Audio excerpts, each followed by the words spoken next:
of the Sacred Drumming Academy, and I was, and you could say I am, a long-time student of the late Layne Redmond. So I met Layne back in 1995. It was a few years before she would publish her seminal book, When the Drummers Were Women. And I had already been following the path of the drum. I'd already been feeling really called to the drum for some reason. Began my drumming journey with the drum set, and then I had an African drummer teacher, Babatunde Olatunji. Then I ended up studying doumbek with a Middle Eastern teacher for a while. I had a Cuban drum set teacher, and I just kept following the path of the drum. So I walked into a store one day in California and I saw a flyer on the wall that said, When the Drummers Were Women. And there was a picture of this very regal, almost queenly looking woman with the crown on, holding this big round drum, which I would later come to understand was a frame drum. Of course, I had seen shamanic style drumming with the beater, but I had never seen the style where it was just being played with the bare hands. So I went to that workshop the following weekend, and it was on a Friday night. It was actually a weekend workshop, and I went in and I sat down, and there was people kind of coming in the room, and as the lights dim, Layne Redmond and her partner Tommy B came out and started moving in a processional, stepping together in synchrony and in timing with each other while playing these small tambourines. And the sound of the syncopation and the weaving of the different polyrhythmic rhythms between the two drums and then stepping was astounding, and it was like something I had never seen or heard before. And the next day we arrived for the workshop part of it, and when I got there, there was this big circle set up with this beautiful altar in the center of the circle that had candles and flowers and stones and different amulets and different offerings on it. And I remember in that moment feeling like just something really amazing and magical was going to happen, and I kind of couldn't believe that I had stumbled upon this, whatever this was going to be. And Layne began the circle with an invocation and passing these sacred scents, really incense of tree resin, pure tree resins. And so you could feel actually entering in that it was just such an amazing thing to be entering into learning this instrument in what you could tell was really going to be this ceremonial, ritual context. And so Layne went on to start to teach us to play the drum connected to the elements. And while she was teaching, she was also weaving in stories and lore and myth and history of women playing the frame drum or the sacred drum from thousands and thousands of years back. She was also weaving in meditations and yogic practices. So the whole experience was this ceremonial, ritual, but intensive learning of an instrument.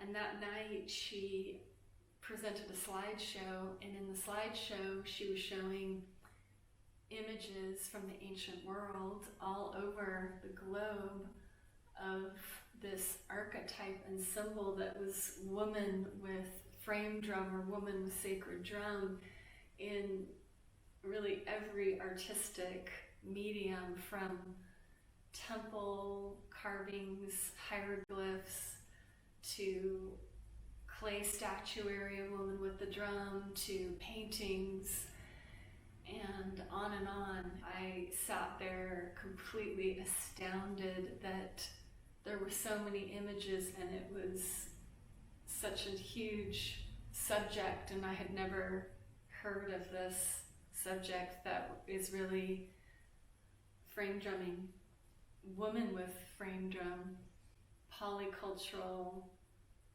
multicultural, historical usage of this instrument as a tool for transforming consciousness, for ceremony, for ritual, and for rites of passage. By the end of the weekend, I knew that Layne was my teacher and that I wanted to study with her and that I wanted to learn how to play the frame drum and that I would be following it for quite some time.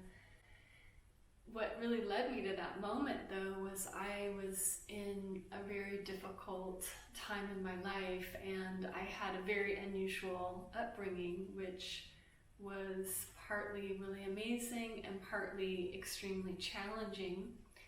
And at that point in my life, I was really consciously searching out for a mentor and for some type of practice and discipline that I could really devote myself to, because I had not gone the route of Western education, of academia, but I really loved to study and learn. I was just looking for what my subject was going to be, or my subjects. So Layne and I also very much connected on the practice of yoga. I had been exposed to a lot of different yogic teachings and different lineages as a child, beginning with going to India at 12 years old and my mom taking me to many, many different yogis and teachers and wisdom keepers and philosophers. So I had been around that philosophical study a lot. So when I met Layne, that there was a real kind of connection with her on that as well. But I was really looking also for a mentor. I was thinking, if I'm not going to go the kind of normal route, how am I going to navigate being in this world? And so I started to have this idea about creating a life of conscious design, or a life that was following a creative path, in the hopes that I might be able to really find my way through this kind of crazy, tumultuous world as I knew it at the time. And so when I met Layne, I recognized that she would be somebody that perhaps I could mentor with. I loved the fact that she was a musician and that she was a woman and that she was also an academic and really a mythologist and so many things. Just this highly, highly creative, very developed, self-expressed woman. I went on to study with her for many, many years, probably about 14 years in total, though it was a long distance apprenticeship, we could say, because she was living on the East Coast and I was living on the West Coast of Turtle Island. And so I would only see her, however many times a year she came West Coast. And I ended up doing her course called Giving Birth to Ourselves Twice, which was a six-month program where we would meet in a retreat setting and learn about the tambourine and also the tar frame drum and different styles of frame drumming, and learn the techniques, the ornamentations, the rhythms, and also about the ancient history and herstory of the polycultural path of the frame drum, or the sacred drum, learning in really a ceremonial and ritual context. So the whole experience really made such a deep impression on me.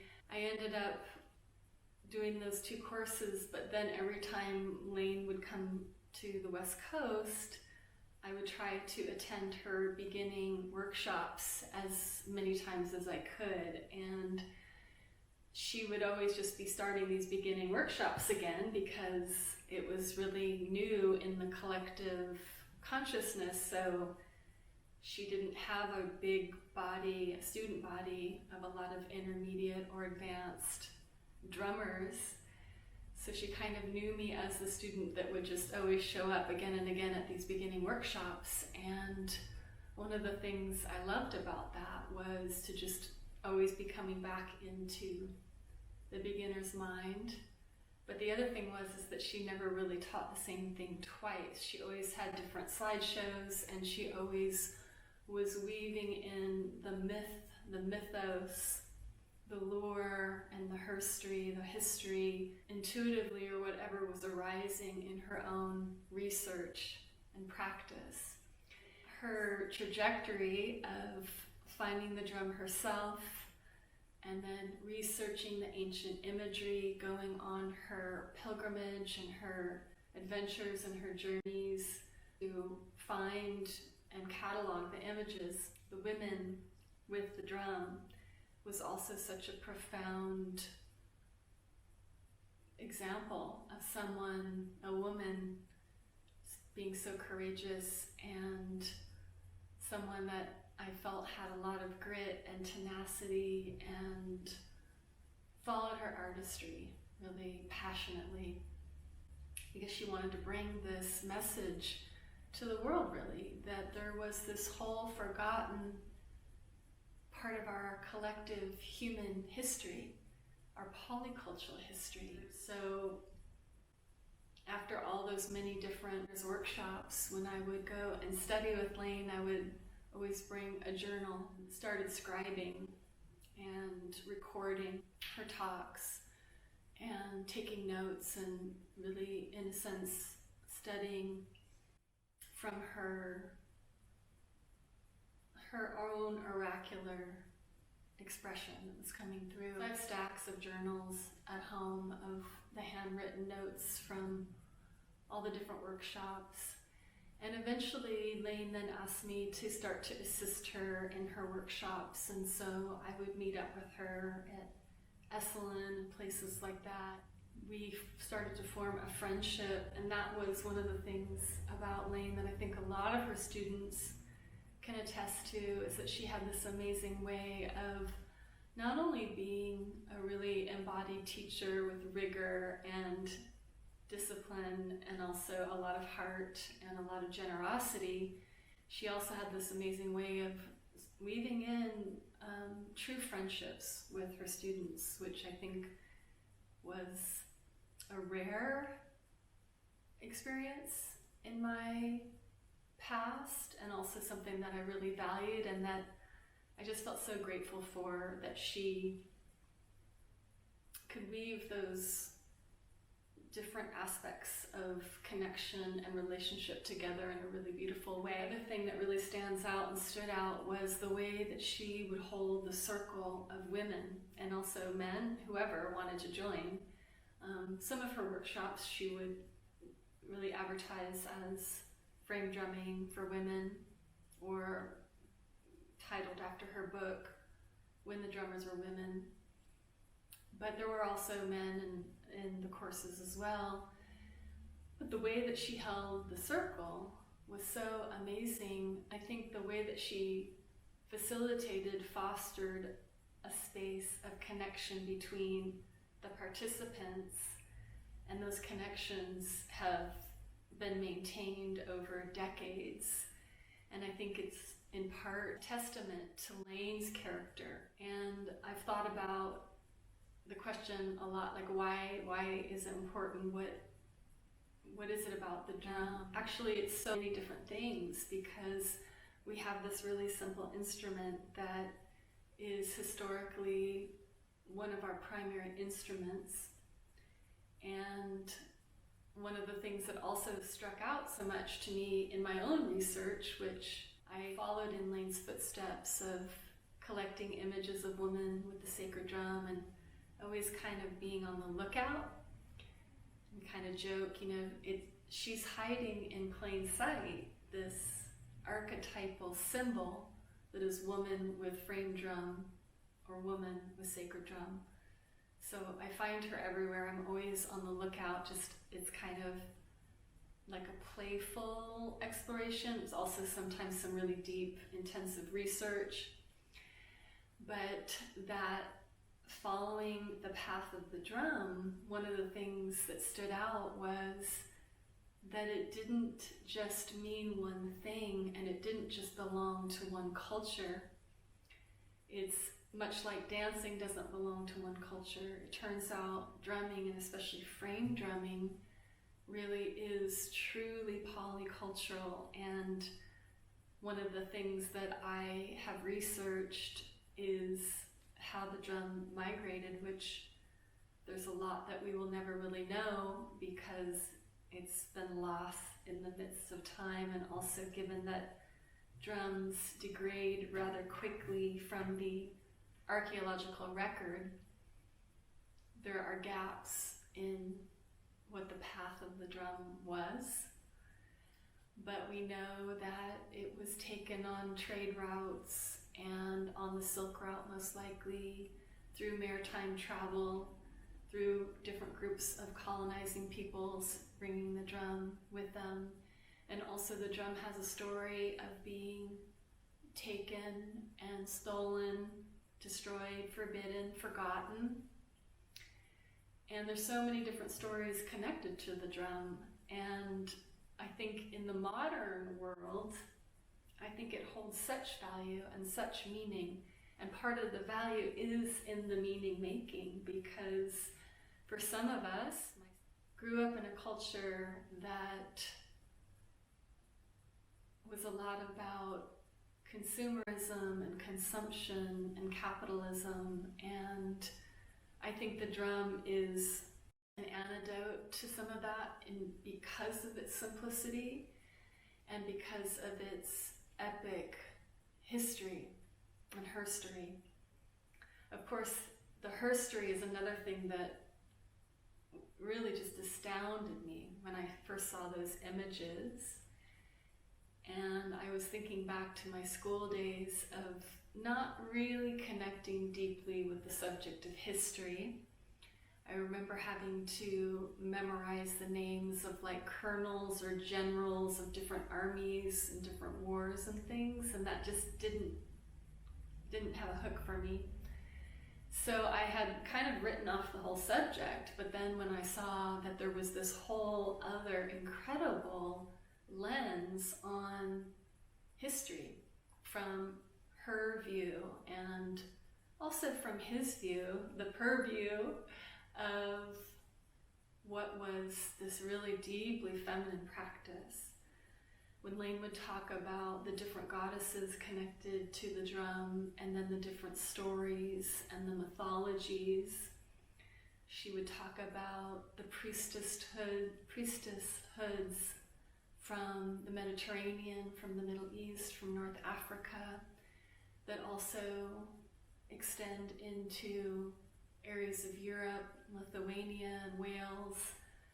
She was talking about these priestesshoods that were in devotion to the honeybees and the bees, and the bee goddesses, the Melissae and the Melissas. And it honestly made a lot of sense to me. It was almost a memory or a recognition, a reclamation. I understand that. I understand why women would be in devotion to honeybees and all of the mystery of the hive. And so there were the teachings of the bee priestesses that are still alive and are ever becoming more alive. It reminds me of this remnant of one of the poems of Sappho, Greek poet, and in it she says something to the effect of, "You may not remember, but in some future time they will think of us."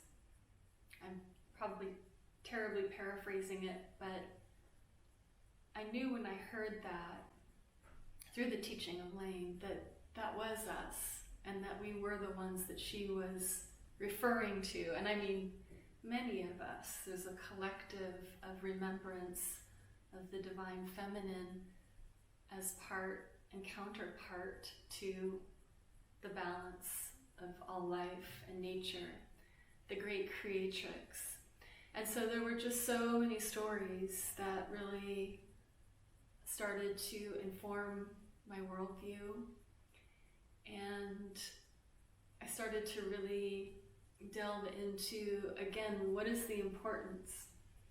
And I was looking and asking the question, now that I know what I know about the world, which isn't much, but in the sense of what we've done to the environment and our lifestyles of consumption and whatnot, I had this burning question, well, how do we live then in these times, you know? How do we create lives? How do we create lives of meaning?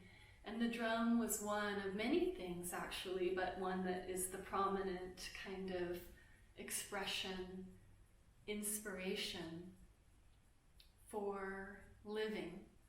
And it's a metaphor, but it's something that if you pull on a thread, you end up thousands of years ago in the ancient mystery schools that were creating rituals and initiations and rites of passage for people that I think had deep meaning and connected people more deeply to their humanity and also to divinity. Also, drumming is just plain fun. It's so fun to learn different ornamentations and rhythms and to create compositions or to just play intuitively for creative self-expression and for sound healing. So that aspect of the drum became so important. It became my main meditation. And then the contemplation of all of the history and the different cultural stories. I loved that it didn't mean just one thing. The drum means many things, and again, it doesn't belong to just one culture. I thought that was really amazing, and I loved being able to learn about some of these different cultures through the study of the drum, and to have some cross-cultural exchange of rhythms where that was welcome. And so it started to give me this more global worldview, because I can see the different places where the drum showed up, where it migrated, and of course there's a debate. Was it 100th monkey, so to speak, an independently arising idea that just popped up because when you're working with the grain sieve and you're winnowing your winnowing tray, it might be really tempting to start to winnow in rhythm with your women. So there's many different stories, and that's another thing that is really fascinating and can be very nurturing and entertaining.